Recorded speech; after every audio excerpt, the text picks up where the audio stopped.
মানুষের জীবন হলো একটা মাঝিবিহীন নৌকার মতো, যার কোনো দিক নির্দেশনা নেই। কখন কি ঘটে যায় বলা মুশকিল। আমাদের জীবনে চাওয়া পাওয়া রয়েছে, কিন্তু আমাদের জীবনে আমরা যা চাই তা সবসময় পাই না। আমাদের জীবন হলো পূর্ণ অপূর্ণর মাঝেই আবদ্ধ। পূর্ণ অপূর্ণ নিয়েই আমাদের জীবন। আমরা যা মন থেকে চাই তা সবসময় পাই না।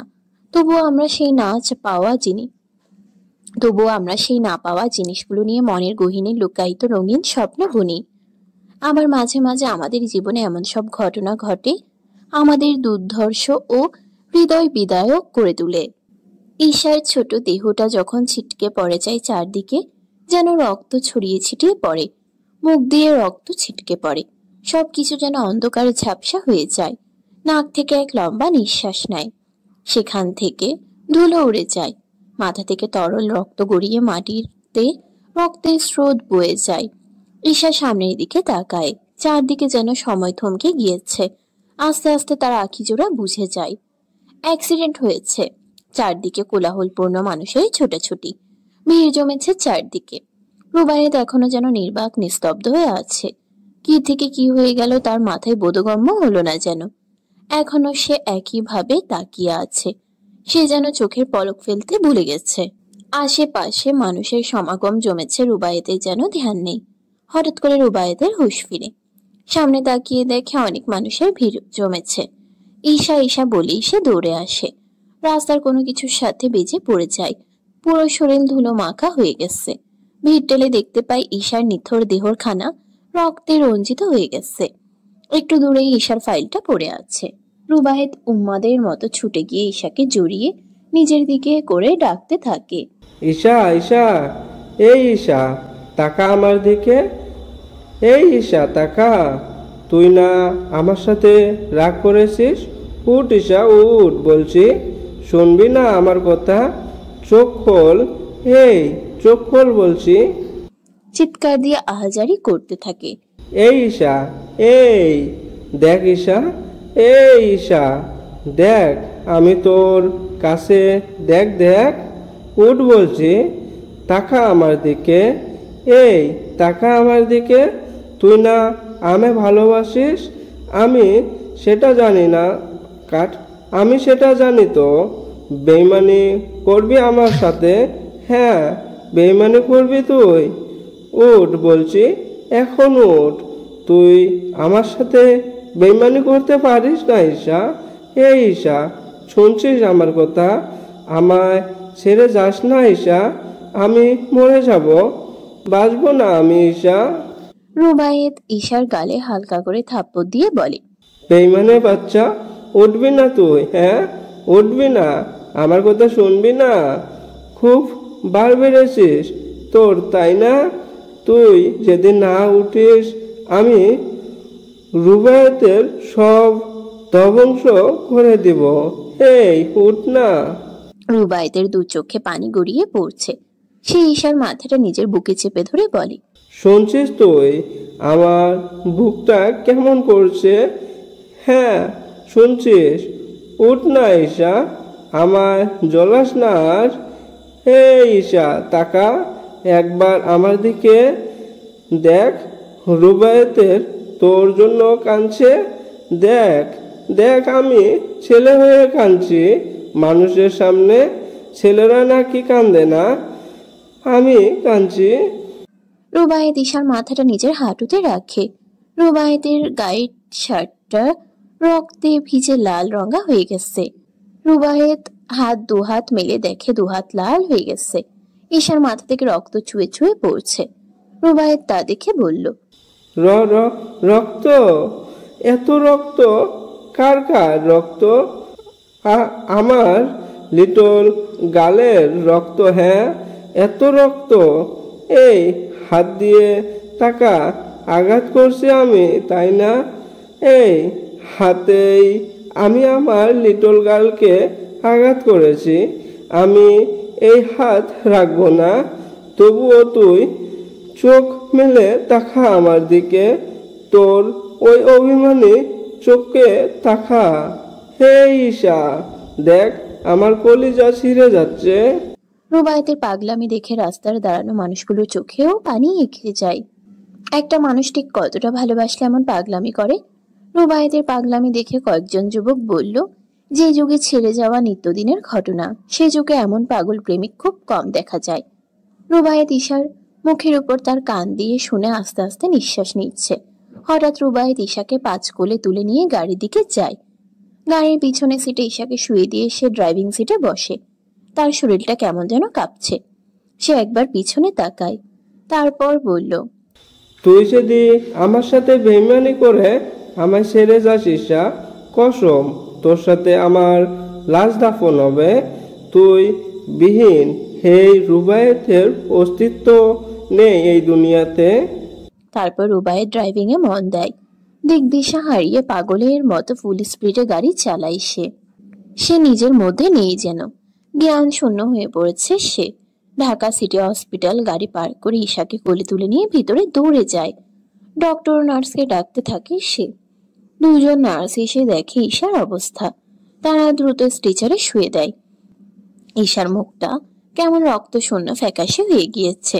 ডক্টর এসে ঈশাকে দেখে বলল, রোগীর অবস্থা ক্রিটিক্যাল, মাথা থেকে প্রচুর রক্তক্ষরণ আছে, হাতের দিকটা থেতলে গিয়েছে, মুখে অনেক কাটাছেঁড়া, দ্রুত সম্ভব ট্রিটমেন্ট শুরু করতে হবে। এই বলে নার্সকে নিয়ে যেতে বলে অপারেশন থিয়েটারে। তারপর ডক্টর রুবায়েতের দিকে তাকিয়ে বলল, আপনি রোগীর কি হন? কিছু ফর্মালিটি পূরণ করতে হবে।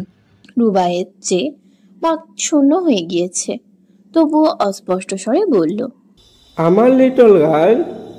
ডক্টর রুবায়েতের কথা বুঝতে না পেরে আবার কিছু জিজ্ঞেস করবে, তার আগেই সুঠাম দেহে রুবায়েত নিজের ব্যালেন্স হারিয়ে করিডোরেই নিস্তেজ হয়ে পড়ে যায়। আয়াত তার সমস্ত জিনিসপত্র গুছিয়ে নিয়েছে। বুকের ভেতর এক ধরনের অদ্ভুত টান, উত্তেজনা, লজ্জা আর খানিকটা দ্বিধা। অনুভবের সঙ্গে তখন কথা বলছিল, কিন্তু কথার মাঝপথেই নিঃশব্দে কলটা কেটে দিয়ে ছোট্ট একটা মেসেজ পাঠায়। আমি আজ আসছি, আপনি কি আসবেন আমায় নিতে? মামাকে বললে হয়তো নিয়ে যেত, কিন্তু ওনার শরীরটা ভালো না, যেতে কষ্ট হবে। বার্তাটি পাঠিয়েই ফোনটা একপাশে রেখে দেয় আয়াত। চোখে মুখে এক ধরনের লজ্জা যেন ছায়ার মতো ভাসছে। আয়না থেকে চোখ সরিয়ে নিচ্ছে বারবার, কিন্তু মনটা অদ্ভুতভাবে শান্ত। সবকিছু গুছিয়ে আয়াত প্রস্তুত। হালকা মেকআপ, পরিপাটি পোশাক, যেন কোনো নতুন জীবনের দরজায় দাঁড়িয়ে আছে সে। এমন সময় হঠাৎ ফোনটা বেজে ওঠে। স্ক্রিনে ভেসে ওঠে অনুভবের নাম। আয়াত দ্রুত রিসিভ করে। ও পাশ থেকে ভেসে আসে সেই চেনা কণ্ঠস্বর। নিচে নাম আয়াত, আমি বাইরে দাঁড়িয়ে আছি। আয়াত বুঝে না বাসায় ঢুকলে কি হয়। এভাবে কি যাওয়া যায়? মামা মামি কি না কি মনে করবেন। তাই আজ সাহস নিয়ে বলল, আপনি ভেতরে আসুন, মামা মামির সাথে কথা বলুন, মামা মামিরও ভালো লাগবে। অনুভব হাসলো একটু। ইদানিং তার মাঝে হাসি দেখা যায়। নতুন নতুন প্রেমে পড়লে নাকি এমন অদ্ভুত আচরণ দেখা যায়। আচ্ছা, অনুভব কি নতুন প্রেমে পড়েছে? এর উত্তর খুঁজে পেল না সে। হাসি মুখেই বলল, আজ বরং চলে আয়। যেদিন সমস্ত বাধা কাটিয়ে উঠতে পারবো, সেদিন তোর হাত ধরেই তোর মামার বাড়িতে পা দিব। আপাতত ইচ্ছাটা সেটা তুলে রাখ। আয়াত মুখটা গোমরা করলো। আজব লোক বাবা। তারপর আয়াত লাগেজটা নিয়ে নিচে নেমে আসে। নিজের মধ্যে ইয়াসমিন ও রেখা ড্রয়িং রুমে তখন। রেখা আয়াতকে বলল, আপু তুমি চলে যাচ্ছ? চোখে যেন পানি চিকচিক করছে বাচ্চাটার। আয়াত রেখাকে দেখে বলল, এখন যাচ্ছি, আবার আসবো কেমন? তারপর আয়াত মামা মামির দিকে তাকিয়ে বলল, আসি মামা মামি, দোয়া করো আমার জন্য। নিজামুদ্দিন আয়াতের মাথায় স্নেহময় ভাবে হাত রেখে বলল, সাবধানে থাকবি, কোনো সমস্যা হলে আমায় বলবি কেমন? তারপর আয়াত তার মামির দিকে তাকিয়ে বলল, আসছি মামি, নিজের খেয়াল রেখো, তোমার প্রেশার কিন্তু বেড়ে গিয়েছে। আয়াতের কথা শুনে ইয়াসমিন বেগমের চোখে পানি দেখা যায়। আয়াতকে আগলিয়ে নিয়ে বলে, এই মামিকে আবার ভুলে যাস না, আবার অনুভব পাওয়ার খেয়াল রাখবি, আর অনুভব পাওয়ার খেয়াল রাখবি, কখন কি প্রয়োজন হয় দেখবি, সম্পর্কটাকে আঁকড়ে ধরে থাকবি, বুঝেছিস? আয়াত প্রতি উত্তরে শুধু মুচকি হেসে বলল, ও বাড়ির সবাই যেমন আমার আপন, তেমনি তোমরাও আমার বড্ড আপন, তোমাদের কি করে ভুল বলো? তারপর ভালোবাসাময় ভাবে আয়াত মামা মামির কাছ থেকে বিদায় নিয়ে বাইরে আসে। দেখতে পায় অনুভব গাড়ির ভেতরে বসে ফোন দেখছে।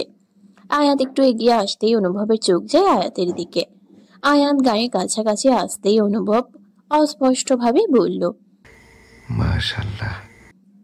আয়াত অনুভবের কথা বুঝতে না পেরে বলল। কিছু বললেন? অনুভব শুধু কিছু না বলল।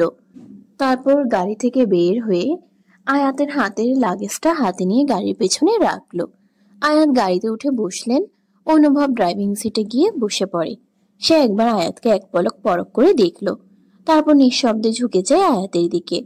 অনুভবকে ঝুঁকে আসতে দেখে আয়াত হকচকিয়ে যায়। আয়াতের গলা যেন শুকিয়ে যায়। অনুভব সিট বেল্টটা লাগিয়ে দিয়ে সোজা হয়ে বসে। তারপর সামনের দিকে তাকিয়ে বলে, মাথায় উল্টাপাল্টা চিন্তা থাকলে সংসার গোছাতে পারিস। অনুভবের কথা শুনে আয়াত শুধু একটু তেরা চোখে তাকায়, কিছু বলল না আর। তারপর অনুভব গাড়ি স্টার্ট করে রওনা দেয়। ইতোমধ্যে ঈশার অ্যাক্সিডেন্টের খবর ছড়িয়ে পড়েছে শেখ ম্যানশনের প্রতিটি কোণে। দুপুরবেলা ইব্রাহিম শেখ বাসায় ফিরে ড্রয়িং রুমে পা রাখতেই ফোনটা বেজে ওঠে। সেই সময় অহমিকা শেখ ও রহিমা ব্যস্ত ছিলেন রান্নাঘরের দিকে। ইব্রাহিম শেখ ফোনটা কানে তুলতেই শুনতে পান ঈশার ভয়াবহ দুর্ঘটনার খবর। মুহূর্তেই তার মুখ ফ্যাকাশে হয়ে যায়। হাত থেকে ফোনটা প্রায় পড়ে যাওয়ার উপক্রম, যেন কেউ তাকে পাথর করে দিয়েছে। চোখে মুখে অজানা এক আতঙ্ক জমে ওঠে। অহমিকা তখনও কিছুই জানে না। স্বামীর অস্বাভাবিক আচরণ দেখে উদ্বিগ্ন হয়ে জিজ্ঞেস করে, আয়াত ফোন করেছিল? ওরা কি বের হয়েছে?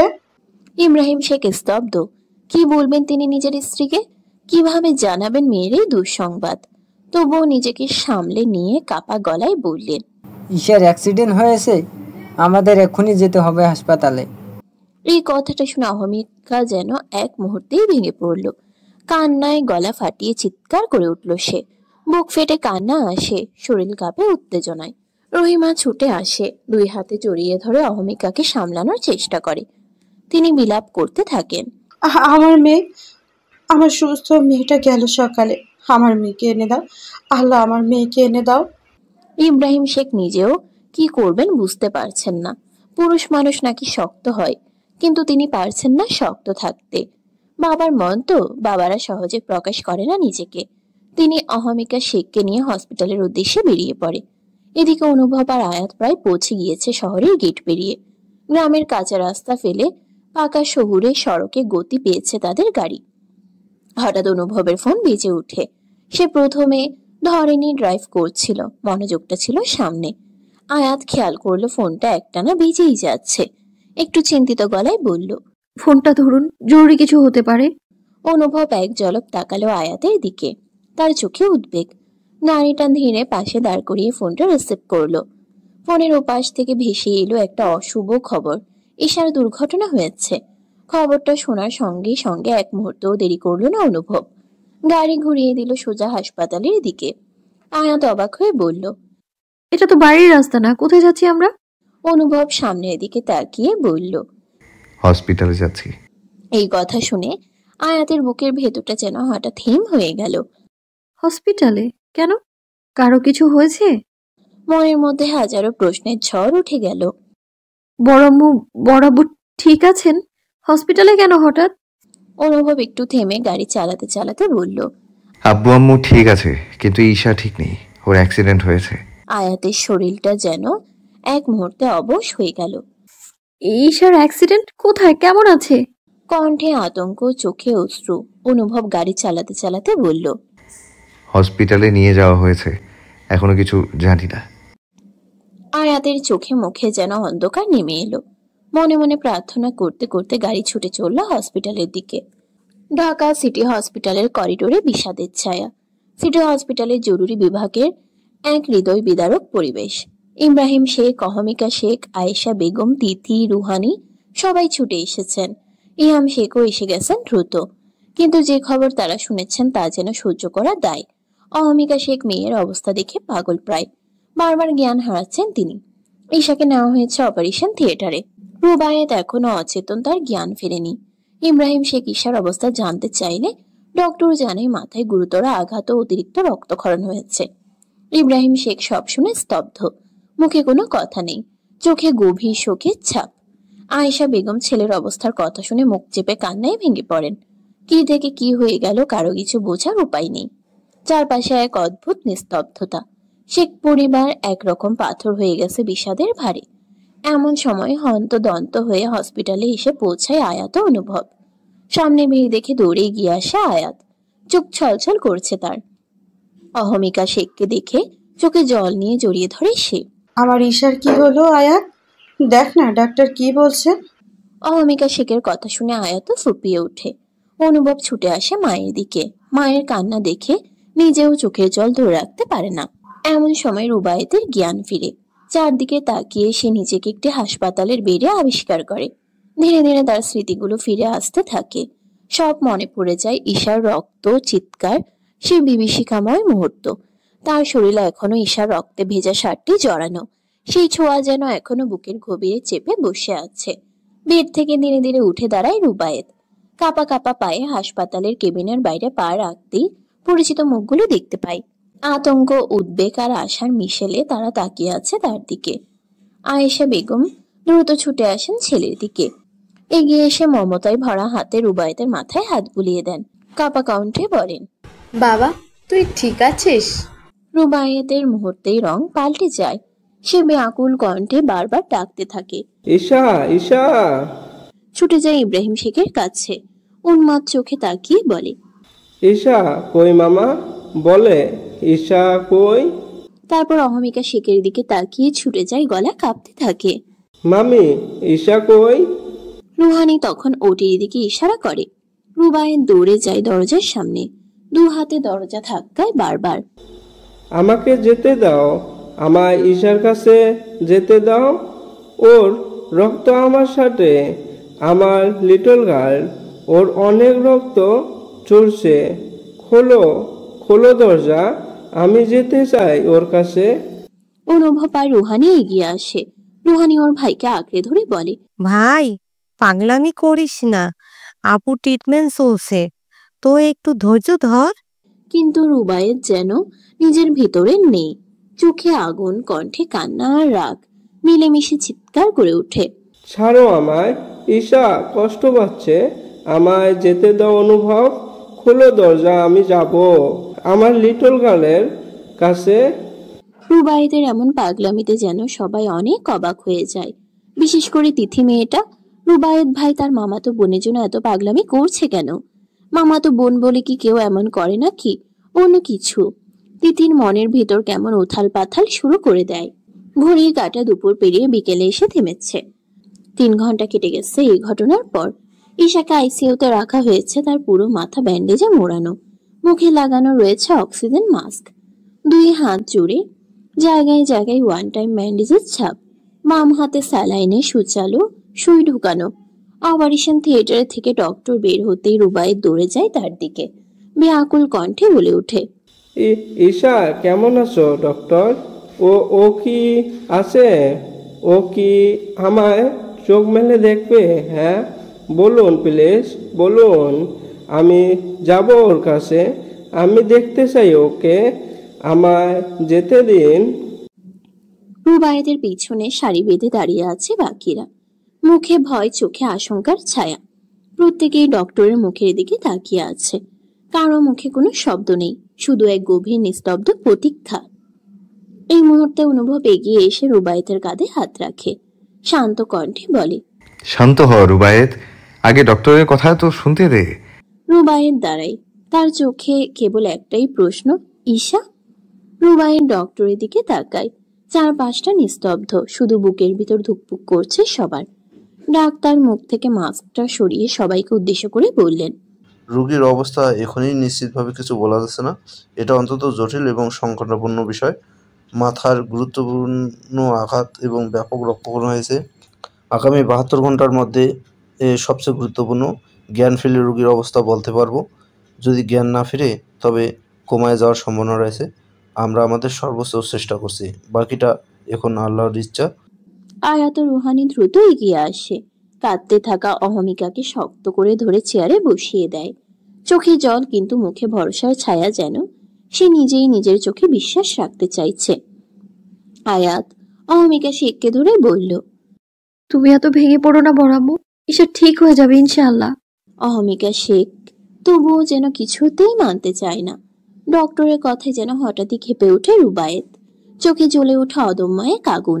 ডক্টরের দিকে গিয়ে এসে গর্জে ওঠে, আমার লিটল গার্লের কিছুই হবে না, কিছুতেই না। আমি কিছু হতে দেব না। ও একদম ঠিক আছে, বুঝলেন? রুবায়েতের কণ্ঠে কাঁপন। রাগ আর অসহায়ের মিলেমিশে এক ধ্বনি বাজে। ঘুমিয়েছে ও, কেবল ঘুম। ও কাট, ঘুমিয়েছে ও, কেবল ঘুম। আর আপনি বলছেন কোথায় যাবে? ওর কোথাও যাওয়ার বয়স হয়েছে নাকি? কি পরে ডক্টরি করেছেন? সে যেন আর নিজের মাঝে নেই, হিতাহিত জ্ঞান শূন্য, দিশেহারা। তখন অনুভব এগিয়ে আসে, দ্রুত রুবায়েতকে ধরে সরিয়ে নেয় ডক্টরের কাছ থেকে। এক হাতে তাকে থামানোর চেষ্টা করে, অন্য হাতে ডক্টর আশ্বস্ত করে বলে, সরি, আসলে ওর মাথা এখন ঠিক জায়গায় নেই। জি, আমি ওনাকে দেখেই বুঝতে পেরেছি উনি এখনো ট্রমার মাঝে আছে। সময় দিন, আস্তে আস্তে ঠিক হয়ে যাবে। এই বলে তিনি চলে যায়। সময় গড়ায়। অনুভব সকলের দিকে তাকায়। এত মানুষ হসপিটালে থাকা ঠিক হবে না, তাই আয়েশা বেগম রুহানি তিথিকে পাঠায় দেয় বাসায়। রুবায়েতকে যেতে বললে সে এখান থেকে যাবে না জানায়। করিডোরের ফ্লোরে দেয়ালে পিঠ ঠেকিয়ে বসে থাকে। গায়ে এখনো সেই রক্তমাখা শার্ট। ঈশার প্রতি রুবায়েতের উন্মাদনা যেন এখন আর কারো চোখ এড়ায় না। সকলের দৃষ্টি আটকে থাকে তার সেই প্রেম বিহবল আচরণের মাঝে। আয়েশা বেগম নিজের ছেলের এমন বাচ্চা সুলভ আচরণ দেখে নিজেও চমকে যায়। তার ছেলে সবসময় হাসি খুশি, প্রাণবন্ত, চমৎকার একটা ছেলে। সেই ছেলে এমন পাগলামি করতে পারে? মনে মনে ভিতর থেকে তিনি কিছু ভাবলেন। তিনি রুবায়েতের বিয়ের বিষয়ে ভুল কিছু করলেন। তিথির কি হবে তাহলে? মেয়েটা তো তার ছেলেকে নিয়ে স্বপ্ন দেখেছে। তার ভিতর কেমন অপরাধবোধ সৃষ্টি হয়েছে। আয়াত মনে মনে ভাবে, ঈশার এমন পরিবর্তন তাহলে কি রুবায়েত ভাইয়ের জন্য? রুবায়েতের বিয়ের কথা শুনে একে একে সবাই জেনেছে। রুবায়েতের বিয়ের কথা একে একে সবাই জেনেছে। আজ ঈশার অবস্থার জন্য রুবায়েত ভাইয়ের পাগলামি সবকিছু মিলে একটা উত্তর পাওয়া যাচ্ছে। সেদিন গার্লফ্রেন্ড আছে কিনা জিজ্ঞেস করেছিল। রুবায়েত বলেছিল নেই, তবে একজন পছন্দের মানুষ আসছে। তাহলে কি সেই পছন্দের মানুষ ঈশা? এটাই তো আসছে। দিদি যাওয়ার আগে এক নজর রুবায়েতের দিকে তাকায়। তিথির ভিতরটা ফেটে যায়। প্রিয় মানুষকে হারানোর ভয় তার চোখে। আয়াত অহমিকা শেখের কাছে গিয়ে বসে বলল, বড় আম্মু সন্ধ্যা হয়ে আসছে, তোমরা বরং বাসায় যাও। তোমার শরীরটা খারাপ লাগছে মনে হয়, বাসায় গিয়ে রেস্ট করো, আমি আছি এখানে। অহমিকা শেখ কান্নারত ভাবে বলে, আমার ঈশা ওখানে মৃত্যুর মুখে, আর আমি রেস্ট করি? আমার ছোট ঈশা আমায় মা মা বলছে না। আয়াত, আয়াতের চোখে পানি এসে যায়। মায়েরা বুঝি এমন হয়? সন্তানের একটু আঘাতেই মায়েরা কষ্ট পায়। তার তো মা নেই।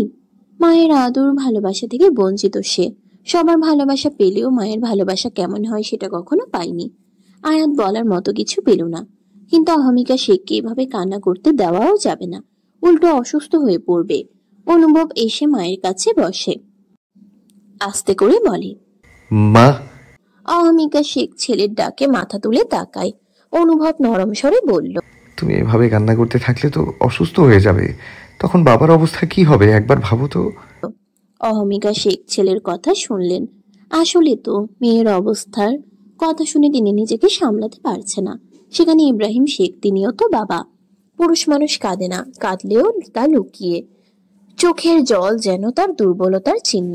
সমাজ তাকে শিখিয়েছে তুমি শক্ত, তুমি ভরসা। তাই হাজার দুঃখ থাকলেও তাকে চেপে রাখতে হয়। বুকের ভেতরে শত কান্না হলেও মুখে শুধু স্তব্ধতা। বাবারা আসলে বড়ই অদ্ভুত। তারা ভালোবাসে কিন্তু তা মুখে বলতে পারে না। তাদের ভালোবাসা লুকিয়ে থাকে গভীরে, নিঃশব্দে। তবুও সে ভালোবাসা সবচেয়ে নিখাত, সবচেয়ে নিঃস্বার্থ। অহমিকা শেখ উঠে দাঁড়ালেন। কেউ না জানলেও তিনি জানেন তার স্বামী ভিতরে ভিতরে ভেঙে পড়েছে। অহমিকা শেখ নিঃশব্দে এগিয়ে গিয়ে স্বামীর পাশে দাঁড়ায়। ইব্রাহিম শেখ মাথায় হাত দিয়ে আছে। ইহাম শেখ পাশে বসা।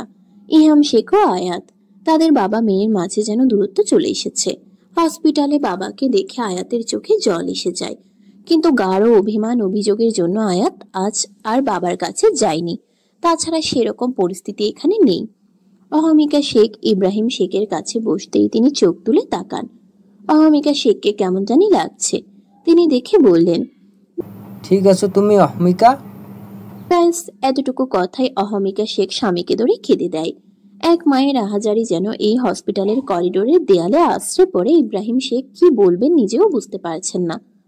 তবুও অহমিকা শেখকে বললেন, এভাবে ভেঙে পড়লে চলবে না, বলো। মেয়েটার জন্য দোয়া করতে হবে। তুমি তোমার মেয়ের জন্য দোয়া করবে না অহমিকা? অহমিকা শেখ মাথা নাড়ালো। তা দেখে ইব্রাহিম শেখ বলল, এই জন্য তো বাসায় যেতে হবে, এখানে আয়াত অনুভব আছে। ইব্রাহিম শেখের কথা শুনে আয়াত এগিয়ে এসে বলে, জি বড় আব্বু, তোমরা বাসায় যাও, আমি আছি তো। আর রুবায়েত ভাইয়া, অনুভব ভাইয়া আছে, ওরাও আছে। এদিকে আয়াতের মুখে ভাই ডাক শুনে অনুভব যেন অদ্ভুত রকম চাহনি দেয়। বিড়বিড় করে বলে, বাপ মায়ের সামনে আর সম্মান রাখলো না, এতদিন বলেনি কারো সামনে, আজই বলতে হলো। অনুভব সেখানে আর দাঁড়ালো না, দ্রুত পায়ে রুবায়েতের দিকে গেল। ইব্রাহিম শেখ অহমিকা শেখকে নিয়ে বেরিয়ে পড়ে বাসার উদ্দেশ্যে। ইহাম শেখ আয়াতের দিকে তাকিয়ে বলল, বাবার সাথে কথা বলবি না? বাবার কথা শুনে আয়াতের অভিমান আরো গাঢ় হয়। মিনমিনিয়ে বলে, তুমি একবারও আমায় দেখতে গেলে না? ইহাম শেখ এগিয়ে এসে আয়াতকে এক হাতে জড়িয়ে ধরে বলল, আমার কাজ ছিল মা। একটু থেমে নরম স্বরে যোগ করলো, বাবা অনেকগুলো সরি বলছে। কেমন? আয়াত মুখ নিচু করে নেয়, চোখে অভিমানের ছায়া। ইহাম শেখ বের হওয়ার প্রস্তুতি নেয়। আয়াতকে উদ্দেশ্য করে বলে, আমায় যেতে হবে মা, তুমি ঈশার সাথে থেকো, কেমন? দরকার হলে আমাকে ফোন দিও। আয়াত শুধু একবার মাথা নাড়িয়ে বলে। এই পুরো দৃশ্য দূর থেকে অনুভব চুপচাপ দাঁড়িয়ে লক্ষ্য করছিল। ইহাম শেখ চলে যেতেই অনুভব আয়াতকে ডাক দেয়, আয়াত। আয়াত এগিয়ে এসে অনুভবের সামনে দাঁড়ায়। অনুভব বলে, তুই ঈশার কাছে থাক, আমি রুবায়েতকে বাইরে নিয়ে যাচ্ছি। এই বলে সে রুবায়েতকে উঠাতে যায়, কিন্তু রুবায়েত নড়াছড়া করে না, চুপচাপ তাকিয়ে থাকে ঈশার কেবিনের দিকে এক দৃষ্টিতে। অনুভব আবার ডাকে, রুবায়েত। রুবায়েত এবার ধীরে ধীরে অনুভবের দিকে তাকায়। তার চোখ দুটো কেমন যেন ফ্যাকাশে, ফাঁকা, ভেতরে যেন একটা ঝড় বইছে, অথচ বাইরে নিস্তব্ধ। অনুভব একটু ধমকে সুরে বলে, এইভাবে আর কতক্ষণ বসে থাকবি? শরীর আর শার্টে রক্ত লেগে আছে, চল চেঞ্জ করে নিস। রুবায়েত হঠাৎ অনুভবের হাত ঝটকা দিয়ে ছাড়িয়ে নেয়, কণ্ঠটা জেদ আর কষ্টে ভরা। আমি যাব না অনুভব। চোখ ঘুরিয়ে ঈশার কেবিনের দিকে তাকিয়ে গলা ভারী করে বলে, তোর বোনকে উঠতে বল, এখনই কেন উঠছে না? অনুভব এক ধাপ এগিয়ে এসে রুবায়েতের কাঁধে হাত রাখে, গলার স্বর কঠিন হয়, পাগলামি করিস না রুবায়েত, ঈশা আমার বোন। হ্যাঁ, আমার বোনকে আমিও ভালোবাসি। একটু থেমে ক্লান্ত গলায় বলে, ওর জন্য আমরা সবাই কেমন যন্ত্রণায় আছি, তুই বুঝতে পারছিস না? এবার সরাসরি চোখে তাকিয়ে প্রশ্ন করে, কেন তুই এভাবে ভেঙে পড়ছিস? এত পাগলামি করছিস কেন? রুবায়েত চিৎকার দিয়ে ওঠে, ও তোর বোন হতে পারে, আমার নয়। ও আমার লিটল গার্ল, ভালোবাসি ওকে আমি। নিজের হাতে গড়া ভালোবাসাকে আজ এভাবে শেষ হতে পারে না। তোর বোন যদি না ফিরে, মনে রাখিস রুবায়েতের ও শেষ। ঈশাবিহীন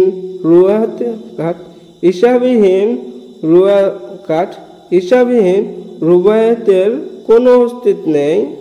রুবায়েতের কথা শুনে অনুভব আয়াত যেন চমকে ওঠে।